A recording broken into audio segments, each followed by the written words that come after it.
This is SelfWork, and I'm Dr. Margaret Rutherford. At SelfWork, we'll discuss psychological and emotional issues common in today's world and what to do about them. I'm Dr. Margaret, and SelfWork is a podcast dedicated to you taking just a few minutes today for your own self-work. Hello and welcome back to SelfWork. I'm Dr. Margaret Rutherford, a clinical psychologist. I live in Fayetteville, Arkansas, and I've been bringing self-work to you for more than 4 years now, with 3 groups of people in mind. Those of you who might already be very comfortable with emotional and psychological issues, maybe you're in therapy, to those of you who might have just been diagnosed with depression, anxiety, or some other kind of psychological disorder, or maybe you have a relationship problem you're struggling with, but to a third group as well.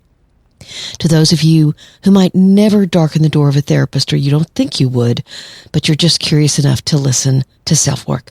I'm so glad all of you are here in this 215th episode of SelfWork. Today's podcast is one that if you've been listening to SelfWork for a while, you know that this topic has been my own personal passion, as it's closely aligned with my work on perfectly hidden depression. It's that need to be constantly in control, not necessarily in the way that those that suffer from OCD or GAD, that's generalized anxiety disorder, have to be, but those that believe either consciously or live out unconsciously that feeling and striving for ultimate control is the only way you can stay safe, where you can achieve. Your control over your life is your best friend. It's what you turn to when things get stressful. And yet, quickly, when the pressure to exceed the expectations of others and yourself rule your life, then you can't let anyone in to see your struggle, and you stay silent. The most imminent danger is suicide, because you can't handle the pressure and loneliness and despair any longer. So today, in this episode sponsored by BetterHelp, we'll talk about 10 fears that you face when you choose to give up or ease out of, or however you want to say it, looking and being in total control. The listener email today comes from a graduate psychology student who's experiencing greater and greater insecurity as the end of her training approaches. She wants to know if I felt the same way and what recommendations I could make. How do you bolster your self-confidence when you can't measure the success of your efforts is her specific question about being a therapist. So sit back, relax, or do whatever you do when you're listening to SelfWork. Thank you so much for being here. We'll talk about staying in control, or actually facing the fears when you decide maybe you can let go just a little.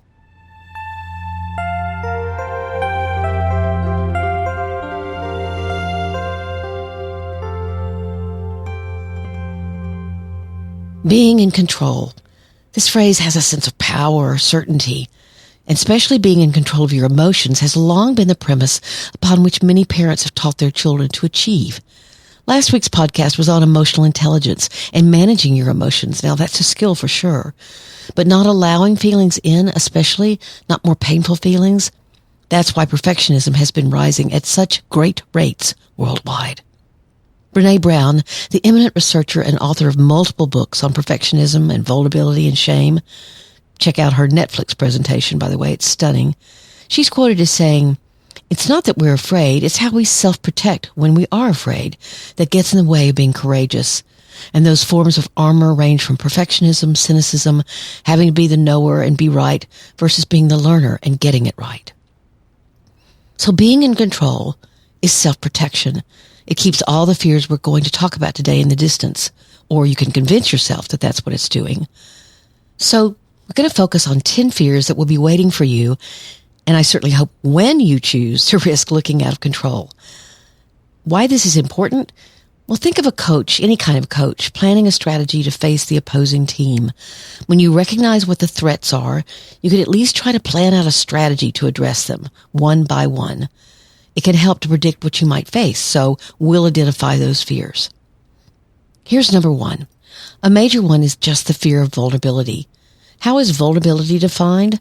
The quality or state of being exposed to the possibility of being attacked or harmed, either physically or emotionally. That's the Webster definition. So basically, the fear of vulnerability is like imagining taking off your armor in the middle of some battle, be it a battle at work or at home, in relationships, or with yourself. It's choosing exposure. But I've learned that courage isn't not being afraid, it's being afraid, feeling exposed, and keeping on going. As a therapist, I've watched many people risk connecting with their emotional vulnerability for the very first time. They're incredulous that it can mean so much to take off their armor very slowly, to allow themselves to feel something that they may have believed would overtake or overwhelm them if they tried. It's truly an incredible experience. In fact, in episode 204, Lewis Howes talked about when he opened up finally about his sexual abuse. You might want to listen to that. You do have to choose to be vulnerable with people you trust, and sometimes you're not quite sure, so you need to choose carefully. But it's important to risk. Here's number 2, the fear of uncertainty or unpredictability. I found this quote in an article in Psychology Today by Elliot Cohen. He says, existentialists refer to this state of letting go as confronting your angst. It is about accepting responsibility not for the future, but for the choices you freely make about the future. What is in your power? You have the power to say, I won't fear the future. You have the power to say, I won't resign myself to living a life of fear. You always have the power to say, no more to such a life. Somehow, you can choose to sink into the reality that there's no way to know what will happen in the future. There are predictor models out there that can help you gauge the rationality of your choices and what that might most probably lead to, but there are too many things you can't control. This awareness of uncertainty has been one of the major things my patients and myself have had to deal with during this pandemic. You had life planned out. Next month was your mom's birthday and you had plans. This is the year you'd saved for travel on that dream vacation, or you're going to set up a new career or buy a house or finally get your taxes paid off, whatever. And now we all have to cope on diverse levels with tremendous uncertainty. My answer is to try to stay in the present and recognize that I'm far more likely to miss the opportunities of today if I'm busy stoking my fear of the future. These two fears, of vulnerability and of uncertainty, were the two that immediately came to mind. But then I remembered my own hands-on work with those that have come to me to work on their perfectly hidden depression. So here are 8 others that are a little more surprising. Number 3 is your fear of facing the past, where you learned you needed to stay in control. Many times you learn to stay in this state of emotional detachment out of necessity, and you can definitely be afraid of opening that can of worms. And yet that past that you're afraid of holds answers to the very questions you have about why you're doing today what you're doing. I talked to someone just last week, this is an example of this, who'd been severely physically abused by his father, mostly during warmer months, because there were more chores to do on the farm and more opportunity for his father to scream at him and put him in chokeholds or kick him off the porch. He didn't understand why his particular version of seasonal affective disorder occurred during the summer, because it's more classic for it to occur during the winter.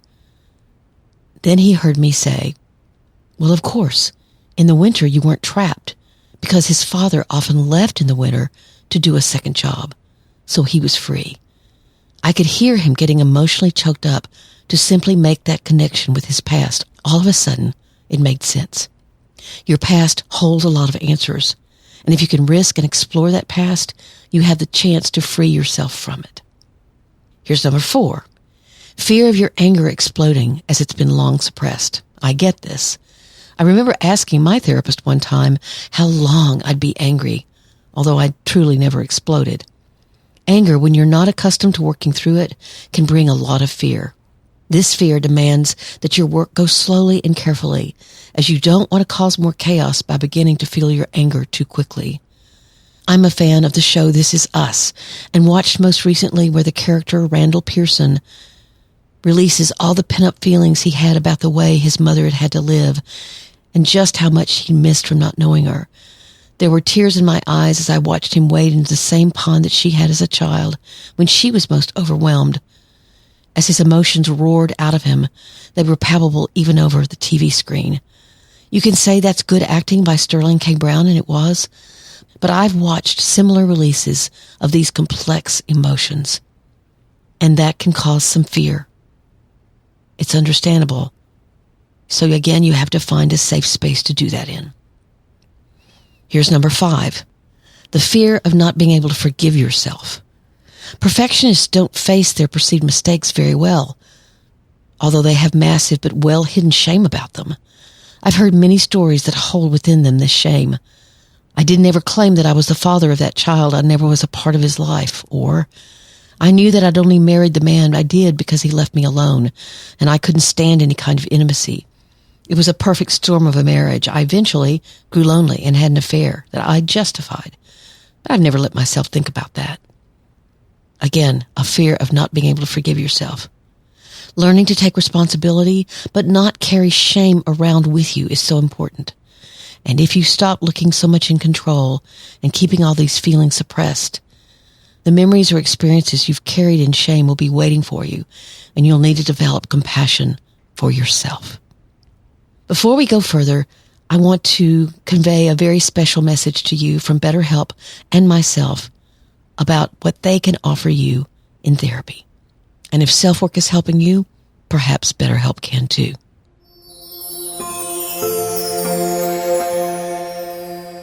BetterHelp has now been a sponsor of SelfWork for a few months, and I've been hearing how pleased you are with their services. I couldn't be more excited about that, as by now you know I'm a huge believer myself in the power of therapy. What is BetterHelp? It's an online therapy service that has earned the #1 ranking for the quality of their service to their consumers. When you contact them, you are offered several different licensed professional therapists to choose from, all that have been vetted by BetterHelp. You can have sessions via video, text, or phone, and I found, because of course I checked it out before recommending it to you, that each therapist was very available, literally a text away, and made some of the same therapeutic suggestions to me that I'd offer myself as a therapist. Here's an excerpt from a listener who wrote in. I'm a 23-year-old living in Brazil. I'm only writing this message in order to express my gratitude towards you and your podcast. Having anxiety disorder, I always felt like I needed therapy, but I was too anxious to start it. With SelfWork, not only I've learned some valuable insights about dealing with my condition, but also the basics of how therapy sessions work, which allowed me to finally get some courage to start it. With the coronavirus pandemic, I'd also been concerned about attending personal sessions, but then I learned about BetterHelp in your podcast, and it sounded just perfect for what I needed. I've been getting online counseling from BetterHelp for 6 weeks now, and I feel like it's been helping me a lot. That's just so wonderful to hear. And now BetterHelp has a special offer for you. 10% off the first month of sessions if you use this link. TryBetterHelp.com/selfwork. That's TryBetterHelp, HELP.com/selfwork. I'm never more honored than hearing someone sought therapy after listening to SelfWork. And if SelfWork is helping you, maybe BetterHelp is your next step.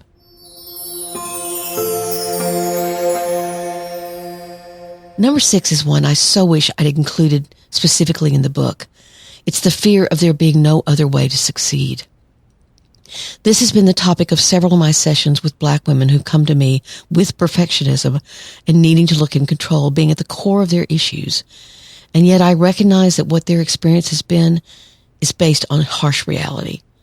They'll say to me, if I hadn't been perfect looking, I'd never have gotten the chance. If I wasn't better than any other person in the room, I might not even have been noticed. No matter what minority you might be, LGBTQ, Asian, Black, Brown, a woman, to have achieved, you've likely counted on your perfectionism and of never admitting a struggle or even conflict to govern your choices. What I've learned from these clients is that the change to being more vulnerable is really tough. And I get it as much as I can.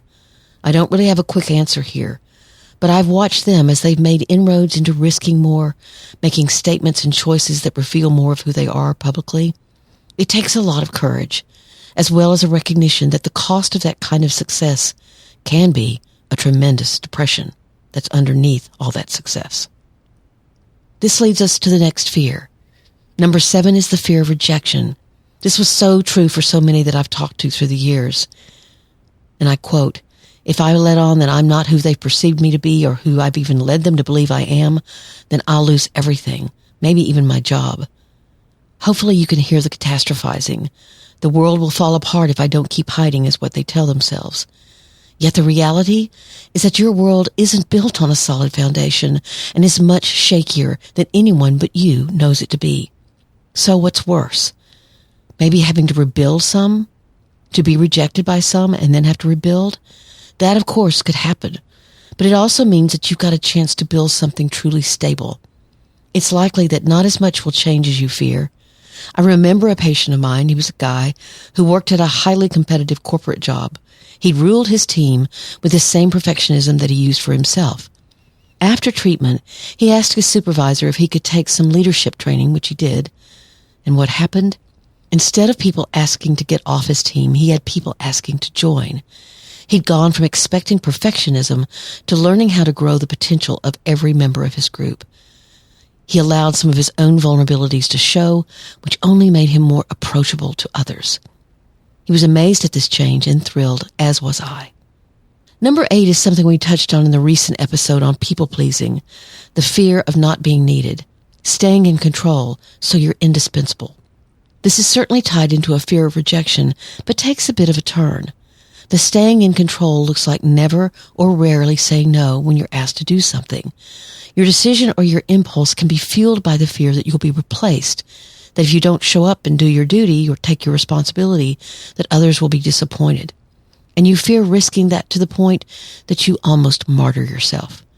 Again, this fear can be worked through slowly as you learn to say no when it's important for you to do so, and for you to allow your own needs to be your first priority, at least some of the time.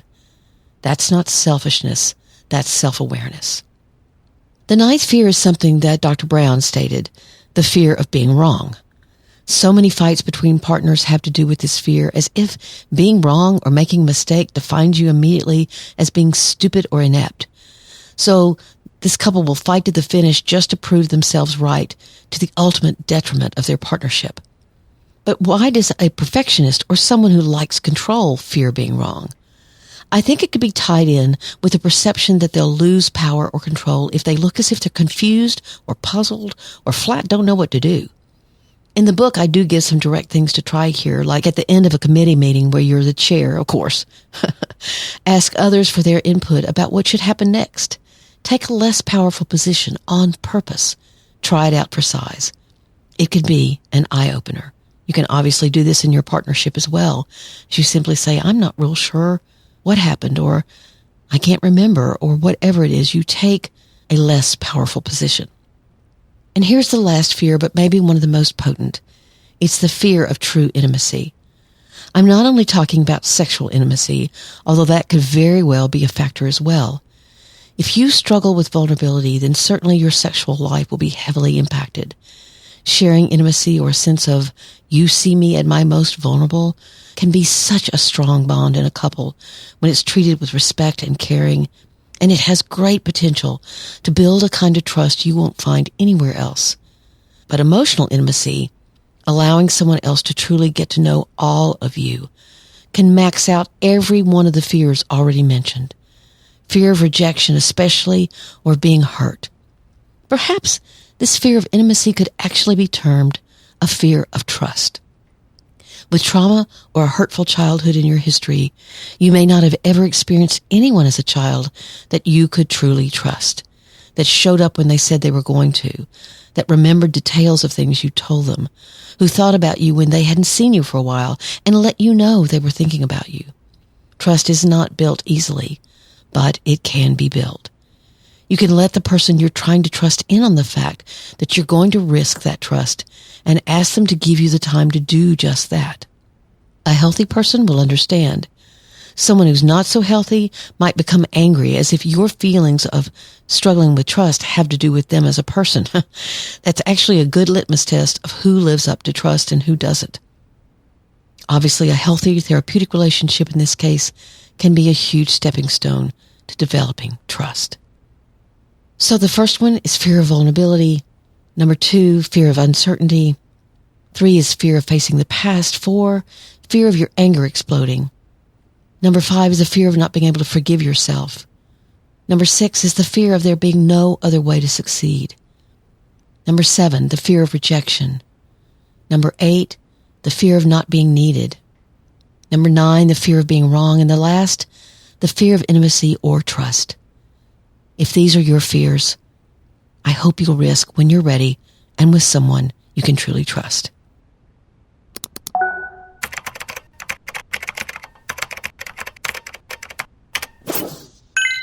Our listener email today is from a graduate student. She said, I just received my MSW, that's a Master of Social Work, and have my preliminary licensure. I'm a practicing clinician at a wonderful practice with fantastic clinicians, but I find that the more I practice, the less confident I'm becoming. I've become so shaken I'm even considered quitting. There are 3 things keeping me from doing this, though. The beyond amazing director of the practice, whom I've really connected with and don't want to disappoint. My general disdain for quitting, and this little voice in my head reminding that most new things are really hard at first, and I need to just get over the initial hurdle and be prepared for the future ones. I realize I'm struggling with the lack of clear ways to succeed. I tend to be introspective in general, but with this I realize my severe feelings of inadequacy are what's keeping me from moving forward. What are your thoughts on this? How did you feel when you first began practicing? Did you have similar thoughts and feelings? I wrote her back and said, could you outline your more specific fears? And this is what she says. With other professions, there exists concrete evidence that I was successful. I'm missing that as a counselor. No matter how many times my supervisor says she doesn't think I'm a bad clinician, I think she's just saying that to be nice. A good example is when clients decide to terminate. I know intellectually there are a ton of reasons why and not to take it personally, but it feels like a huge failure for me each time.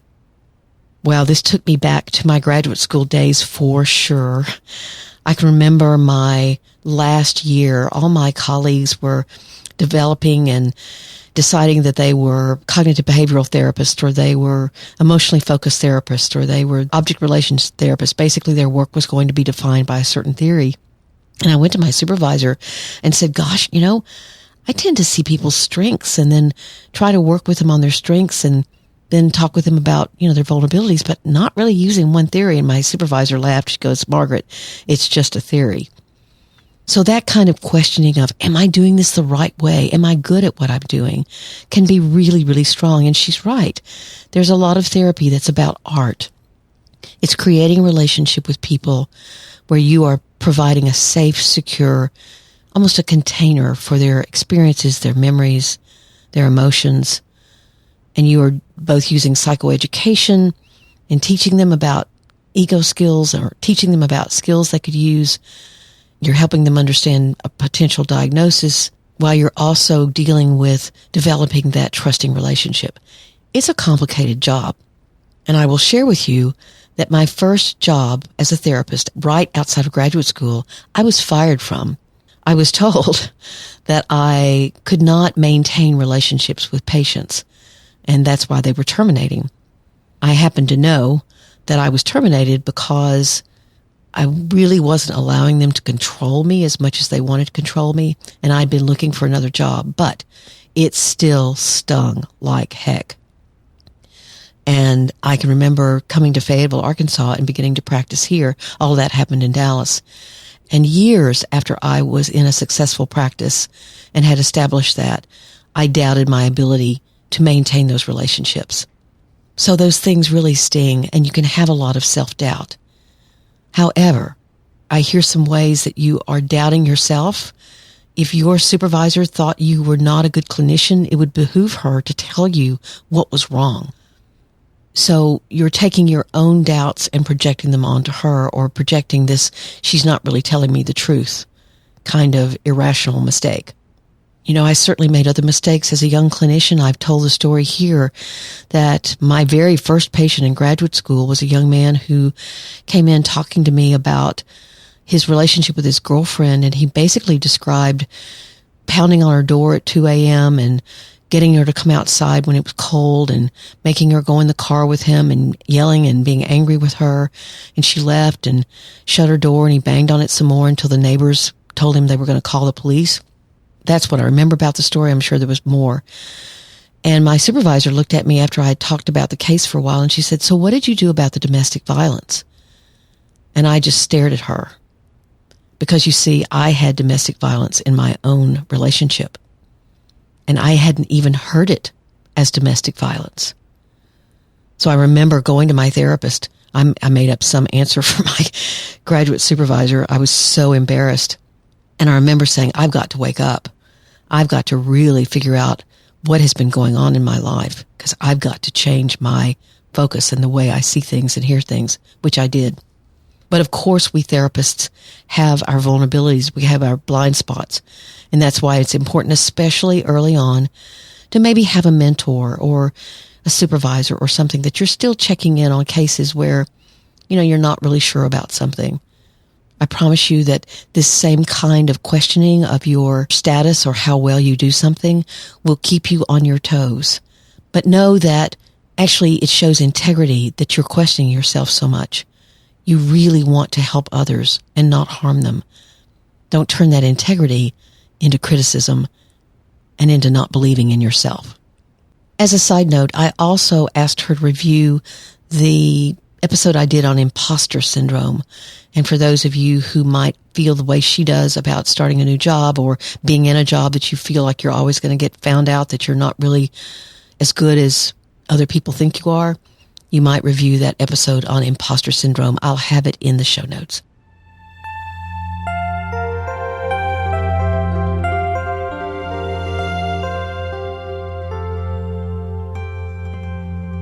Thank you all for being here. Doing this podcast is something that I absolutely love.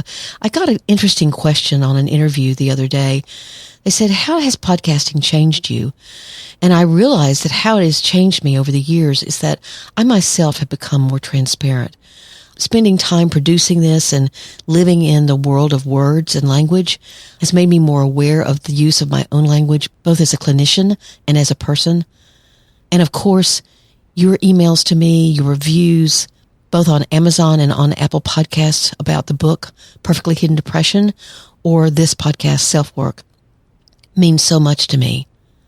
This podcast is a labor of love, and I offer it to you with the hope that it's helpful in some way. You can reach me in several different ways. My website is drmargaretrutherford.com, and if you subscribe there, it's a really easy way of keeping up with both this podcast and my weekly blog post. That's all you get, I promise, a weekly newsletter. You can email me at askdrmargaret@drmargaretrutherford.com, or you can send me a voicemail via SpeakPipe, which you can find on my website or actually in the show notes.